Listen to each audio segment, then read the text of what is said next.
It's day 18 of the Race to 100. Behind me is a picture. Well, it's not a picture, it's a drawing. It's an ink drawing that I did as part of my thesis as an architect student. I'm not an architect anymore, but I keep the photo around to remind me of how important it is to continue building. I'm not talking buildings of brick and stone. I'm talking about being a part of building God's kingdom. And First Priority wants to be sure that we're a part of building God's kingdom. Yesterday, I talked to you about how students engage the campus with the gospel and have a chance for students to respond to that. Beyond that, we want to make sure that all students that do respond get connected to a local church to be nurtured and discipled as new believers and throughout their lifetime. We go about that through a follow-up process. When students accept Christ or make a decision or have questions after the gospel is presented at school, they receive a card. On the card, it has a place for personal contact information, 2 key questions. 1, who invited you here today? And 2, do you go to church? If so, where? And then there are 4 questions at the bottom, or 4 check boxes. They can check off, I'm already a Christian.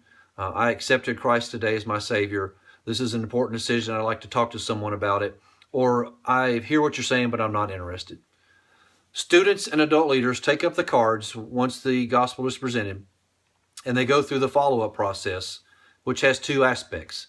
One is through students, the other is through the adults or churches. The students gather the cards, look for the decisions or questions, and then they identify the one question that says, who invited you here today? They go through that friend to follow up to make sure that that student has their questions answered. They've made a decision that is correct. They have a Bible and study tools. They're invited to First Priority. They're invited to church, and they're being prayed for as a new believer. On the other side, the adults look at the cards and they look at the question, do you go to church? If so, where? And then we have the honor and the privilege of calling up local churches and celebrating with them as their students make decisions or have questions. And we make sure that their churches are aware so they can follow up with them. That is all a great part and one of the most exciting parts of First Priority. Now, I'm going to challenge you to help with that process. No, you're not going to have to make phone calls or anything like that, but what you can do is be a part of the Race to 100.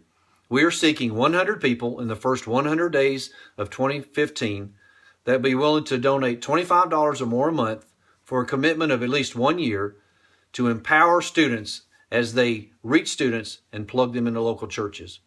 Would you please be a part of that? For more information about the Race to 100, the follow-up process, or anything that we've been talking about, check out our website, firstpriorityblueridge.org.